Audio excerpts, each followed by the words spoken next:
अस्सलामुअलैकुम, मैं इमदाद सुमरो। तहरीक चलने से पहले ही तहरीक इंसाफ की सारी लीडरशिप खतरे में पड़ गई हुई है। उमर अयूब जो अपोजिशन लीडर हैं वो नाअहली के करीब पहुंच चुके हुए हैं, उनके खिलाफ रेफरेंस पर कार्रवाई शुरू हो चुकी हुई है। और दूसरा, इमरान खान साहब ने मुहर्रमुल हराम के बाद, यौम आशूर के बाद तहरीक का आगाज़ करने का ऐलान किया था, मगर अभी तक दूर दूर तक तहरीक का कोई नामो निशान नहीं है। कहा जा रहा है कि करण अर्जुन आएंगे तो तहरीक चलेगी। इमरान खान साहब के करण अर्जुन यानी इमरान खान साहब के साहबजादे सुलेमान और कासुम लंदन से आएंगे, लंदन से पहले जाएंगे अमेरिका, अमेरिका से पाकिस्तान आएंगे। तो वो अगर तहरीक चलाएंगे तो फिर तहरीक इम्पोर्टेड तहरीक होगी, बाहर से इम्पोर्ट की गई तहरीक। वैसे भी इमरान खान साहब की पूरी पॉलिटिक्स इम्पोर्टेड है, फॉरेन फंडिंग से लेके और तहरीक के लिए और इलेक्शन के लिए बाहर से फंड्स मंगवाने तक, और फिर और ट्रंप की मदद तलब करने तक। और अब अपने बच्चों को बुला रहे हैं इमरान खान साहब तहरीक चलाने के लिए। तो जब इमरान खान साहब के बच्चे आएंगे तो उसके बाद पीटीआई की बाकी लीडरशिप के साथ क्या होगा, वो चीज़ें भी अब सामने आना शुरू हो गई हैं। पैगामात उनको पहुंच चुके हुए हैं, उस पर बात होगी। और इमरान खान साहब के जो राब्ते हैं वो ख़त्म हो जाएंगे या उनकी मेल मुलाकातें बंद कर दी जाएंगी, उनको कैद तनाई में रखा जाएगा, उस पर बात होगी। बाजोड़ में अमन के लिए कोशिशें करने वाले अवामी नेशनल पार्टी के एक रहनुमा खानजेब, मौलाना खानजेब, उनका कत्ल हो गया हुआ है। वहाँ पर हालात कल शाम तक अच्छे खासे बिगड़े हुए थे। और उसके अलावा इमरान खान साहब को एक अदालत ने पेश करने का हुक्म किया, फिज़िकली रूबरू अदालत ने बुलाया, लेकिन मुकदमा बड़ा ख़तरनाक है, बड़ा संगीन मुकदमा है। मेरी नज़र में वो 9 मई से बड़ा मुकदमा है, लेकिन समझ नहीं आ रही कि उस मुकदमे को उस तरह चलाया क्यों नहीं जा रहा है, उस मुकदमे को इस तरह फोकस क्यों नहीं हुकूमत ने या प्रोसिक्यूशन ने किया। 15 और 14 मार्च 2023 जब इमरान खान साहब को गिरफ्तार करने के लिए अरेस्ट वारंट लेकर पुलिस आई थी और पुलिस पर हमले किए गए थे, पेट्रोल बम चलाए गए, गोलियां चलाई गई, और बाद में इमरान खान ने खुद एतराफ़ किया कि हमने पेट्रोल बम चलाए थे ज़मान पार्क में। वो वाला मुकदमा, वो वाला मामला, उसमें अदालत ने कहा है कि जो रूबरू पेश करें इमरान खान साहब को फिज़िकली। अब क्या पेश किया जाएगा इमरान खान साहब को? लाहौर की एक छोटी सी अदालत है, उन्होंने ये बात की है। लेकिन आगाज़ में कल मुर्तज़ा अली शाह साहब ने एक ख़बर दी कि अल्ताफ़ हुसैन साहब जो हैं वो अलील हो गए, बीमार हो गए, वो कहीं गिर पड़े थे और उनको सांस लेने में दिक्कत आ रही थी, तो उनको लंदन के एक अस्पताल में दाखिल किया गया है। और भला उनको सेहत दे। अल्ताफ़ हुसैन साहब जो है वो बहरहाल एक पाकिस्तान की सियासत का बड़ा नाम, और कराची में तो फिर के तो भाई थे ना अल्ताफ़ हुसैन, तो इससे ज़्यादा क्योंकि वो अलील है तो मैं उस पर बात नहीं करना चाह रहा, सिवाय इसके कि अल्लाह उनको सेहत दे, अल्लाह उनको ज़िंदगी दे। अच्छा जी, अब आगाज़ जो है वो कर लेते हैं सीधा तहरीक इंसाफ की सियासत से। मतलब मैं केड़े पासे जावा, मैं मंजी किथे डावा, ये सूरत हाल है पीटीआई की। तहरीक चलाने की कोशिश करते हैं इमरान खान साहब तो कहीं और से हालात उनके हक़ में नहीं होते, पार्टी के अंदर से फिर लोग आपस में कोने खुदरों में जाकर बैठ जाते हैं कि यार इस तहरीक के ऐलान को या इस जो इमरान खान साहब कोशिश कर रहे हैं इसको किस तरह नाकाम बनाएं। तो वो कोशिश अभी भी हो रही हैं, लेकिन खान साहब कह रहे हैं कि नहीं, मैंने तो तहरीक चलानी है और मैं उस तहरीक के ज़रिए हुकूमत पर दबाव डालकर और अपनी मर्ज़ी के मुज़ाकरात करके बाहर आना चाहता हूँ। अब पता नहीं कितनी सदाकत है, कितनी तैयारी है इमरान खान साहब के बच्चों की तहरीक में हिस्सा लेने की। वैसे कल तो कह दिया इमरान खान साहब की साहब का अहलिया जमायमा गोल्डस्मिथ ने कि जो उनके बच्चे अपने बाप से मिलने के लिए पाकिस्तान आना चाहते हैं, लेकिन उनको गिरफ़्तार करने की धमकियां दी जा रही हैं, बाप से बात नहीं करवाई गई बड़े अरसे से। तो ये तो तय है कि वो पाकिस्तान आना चाहते हैं, लेकिन क्या वो तहरीक में हिस्सा लेंगे, उस पर जमायमा खान ने कोई बात नहीं की। अलीमा खानम कहती है कि हाँ, इमरान खान के बच्चे आ रहे हैं पाकिस्तान और तहरीक में हिस्सा लेंगे। अब अगर इमरान खान साहब के बच्चे आ जाते हैं तो जाहिर है बुआ तो पीछे हो जाएंगी ना, पुप्पो अलीमा खानम साहिबा, वो जिस तरह लीड कर रही हैं इमरान खान के बाद। इमरान खान साहब का जो नैरेटिव है, उनके जो पैगामात हैं वो पहुंचाती हैं, और वो जाहिर है अब सबसे ज़्यादा डिस्कशन में है इमरान खान के बाद तहरीक इंसाफ में।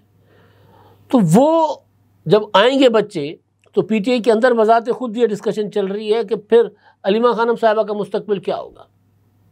या कुछ दोस्त ये बात कर रहे हैं कि जी बच्चे सिर्फ बाप से मिलने आ रहे हैं और वो सियासत में हिस्सा नहीं लेंगे, लेकिन मजबूरी कि वो बाप के लिए तहरीक का शायद थोड़ा सा हिस्सा बने। इन सब जो डिस्कशन चल रही है उसमें हमारे दोस्त हबीब अकरम साहब जो तहरीक इंसाफ के हम ख्याल हैं, बहुत बाखबर हैं तहरीक इंसाफ के अंदरूनी मामलात से, उन्होंने अपने वीलॉग में कहा है कि वो बच्चे जो है वो बामरे मजबूरी सियासत में आ रहे हैं। इमरान खान मोरूसी सियासत के ख़िलाफ़ थे, लेकिन अब मजबूरी बन गई है उन बच्चों की कि वो बाप के लिए आकर, उनकी रिहाई के लिए आकर सियासत में हिस्सा लें, तहरीक में हिस्सा लें।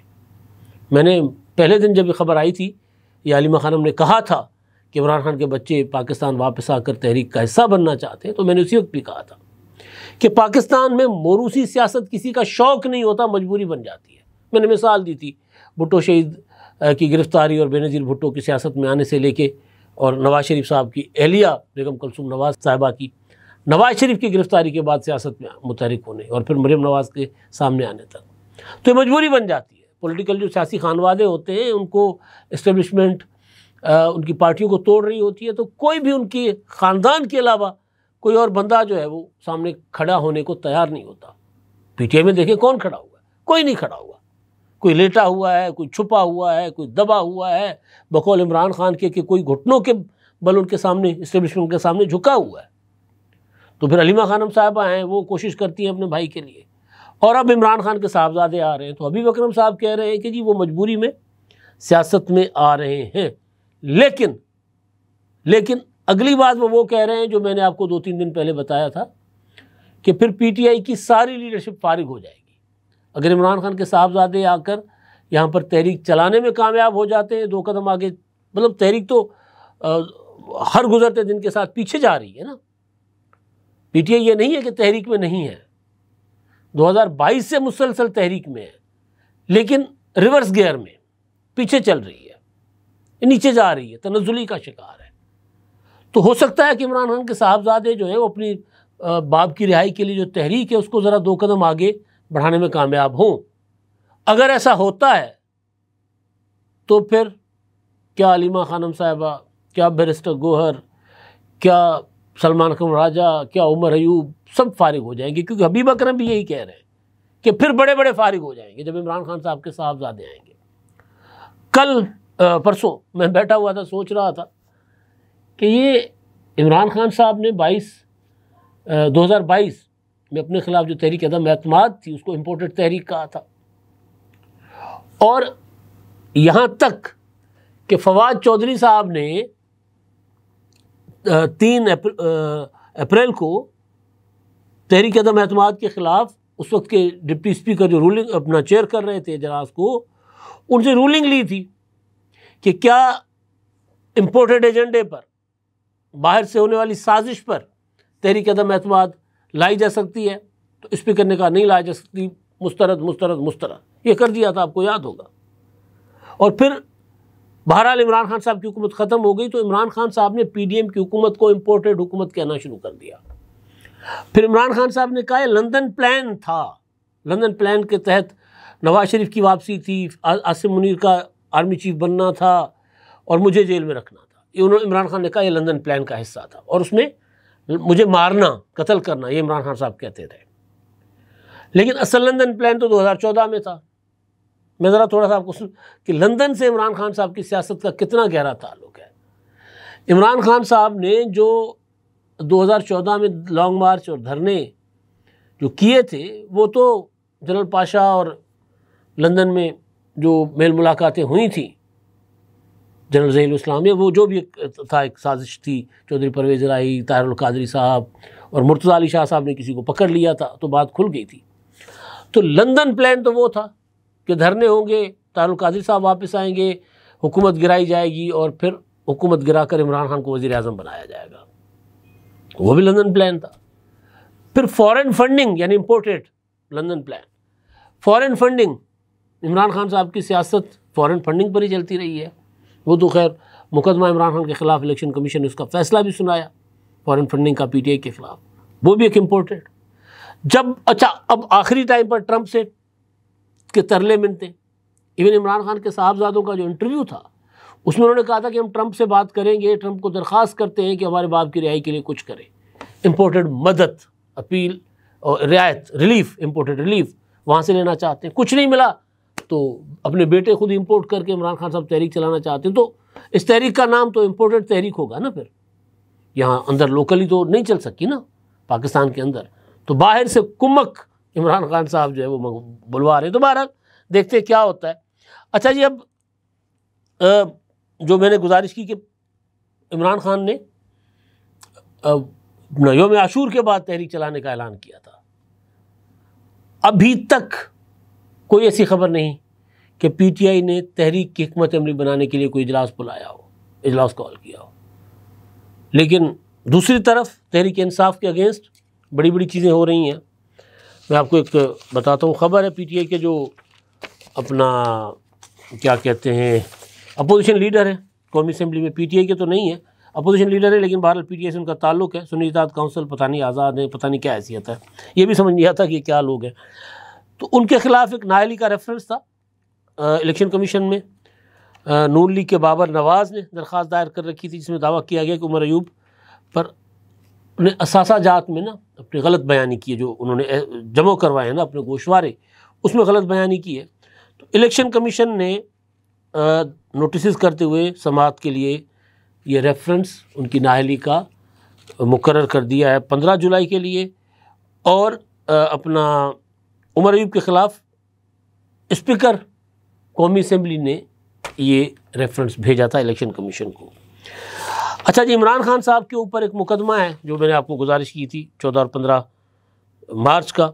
इस्लामाबाद की पुलिस ने थाना रेस कोर्स लाहौर पर एक मुकदमा दर्ज करवाया था कि इमरान खान साहब के अरेस्ट वारंट के लिए पुलिस पहुंची तो पुलिस पर तशद्दुद किया गया, पुलिस के ऊपर हमले किए गए। वो मुकदमा है जुडिशल मैजिस्ट्रेट है लाहौर के सुहेल रफ़ीक साहब उनकी अदालत में।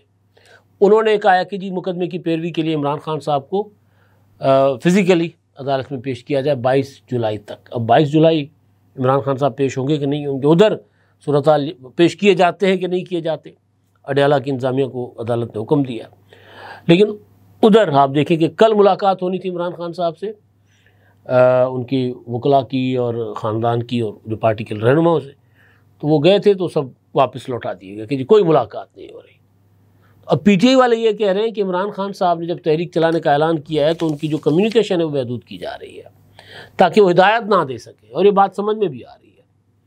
यही कुछ किया गया था जब इमरान खान साहब ने SCO कॉन्फ्रेंस नाकाम बनाने के लिए 4 अक्टूबर को इस्लामाबाद आकर डी चौक पर धरना देने का कहा था पार्टी को, क्या कर धरना दें।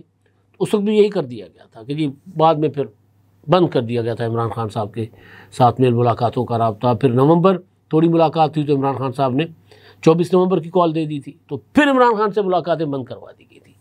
तो अब फिर इमरान खान साहब तहरीक चलाने की बात कर रहे हैं, तो फिर इमरान खान साहब से राब्ते बहुत महदूद कर दिए जाएंगे। तो सूरत-ए-हाल बहुत फ़र्क आ गई है ना, अब तो जजेस बदल गए। इस्लामाबाद हाई कोर्ट में वो शायद जज नहीं बैठे जो इमरान खान साहब को 1 मिनट से पहले कहते थे जाकर मुलाकात करवा लें इमरान खान साहब की से उनकी पार्टी कायदीन की।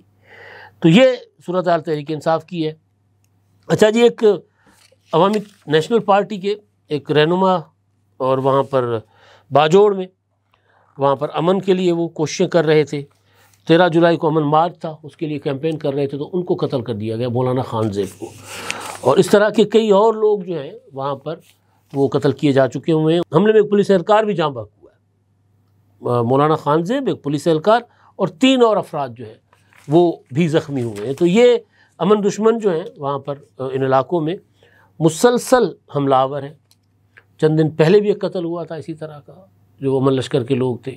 और माजी में भी जब अपना तालिबान ने मलाकंड पर और इन इलाकों पर कब्ज़ा कर लिया था, तो उस वक्त भी उनका सबसे पहला टारगेट वहाँ के जो खान थे, मलकीन थे, मलिक जो थे, या फिर वो लोग जो अमन की बात करते थे, उनको पहले ख़त्म करके उन्होंने फिर वो खूनी चौक बना दिया था सवात में। अब भी उसी पैटर्न पर ये काम कर रहे हैं। अब तो खैर वो जदीद उनके पास आ गया है, वो टेक्नोलॉजी भी आ गई है, तो वो ड्रोन से भी हमले कर रहे हैं फोर्सेस के ऊपर, थानों के ऊपर। तो दहशतगर्द यहाँ तक पहुँच गए हुए। अच्छा जी, मुराद सईद के मुतालिक ख़बर आई है, ये बड़ी मतलब अजीब व गरीब किस्म की खबर है, क्योंकि सेनेट के इलेक्शन होने 21 जुलाई को इलेक्शन कमीशन ने शेड्यूल जारी कर दिया, 21 जुलाई को पोलिंग होगी KPK में। उसके लिए तहरीक इंसाफ के हवाले से जो एक्सप्रेस न्यूज़ खबर दे रहा है वो ये है कि जनरल नशस्त के लिए मुराद सईद को नामजद करने का फ़ैसला किया गया है। फैसल जावेद होंगे, मिर्ज़ा आफरीदी, इरफान सलीम और खुरम शिजान को टिकट दिया जाएगा। टेक्नोक्रेट के लिए आज़म सवाती, इरशाद हुसैन को टिकट जारी करने का, और ख़वातीन के लिए आयशा बानो एडवोकेट और राजकुमारी को टिकट दिए जाएंगे। ये एक्सप्रेस कह रहा है कि जी PTI ने ये फैसला किया है।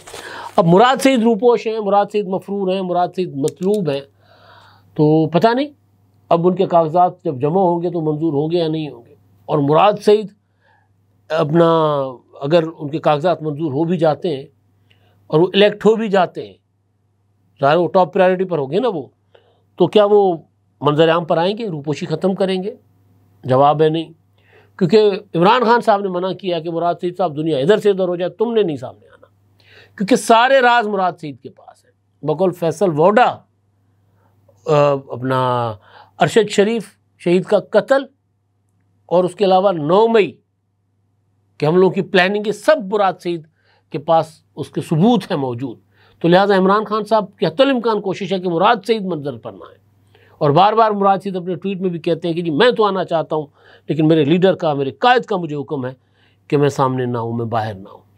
तो ये चल रही सारी सूरत हाल। आखिरी खबर जो है जी कराची से है। लियारी में, बगदादी में 5 मंजिला इमारत गिरी थी, 27 या 28 लोग जाँ बहक हो गए थे। उस पर भी हुकूमत सिंध ने बड़ा एक्शन लेने का फ़ैसला किया था।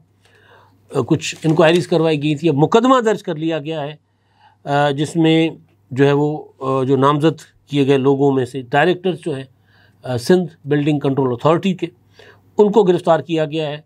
मुकदमे में 6 डायरेक्टर्स, 2 डिप्टी डायरेक्टर्स और 3 बिल्डिंग इंस्पेक्टर्स और मालकान जो हैं बिल्डिंग के, उनको शामिल किया गया है। और 1 डायरेक्टर है आसिफ रिजवी, उनके अलावा बाकी सबको गिरफ़्तार किया गया है। और मुकदमा जो दायर किया गया है कि ये प्लॉट था 527.3 गज़ का, 1986 में ग्राउंड +5 मंजिला इमारत यहाँ पर तामीर हुई थी। 2022 में खस्ता हाल करार देकर उन्होंने अपना जो है वो करार दिया गया था, लेकिन ये मालूमात थी अफसरान के पास जिनके ऊपर मुकदमा हुआ है, लेकिन उन्होंने कोई कार्रवाई नहीं की थी, कोई एक्शन नहीं लिया था। लिहाजा उनके ख़िलाफ़ मुकदमा दर्ज करके उनको गिरफ़्तार किया गया है।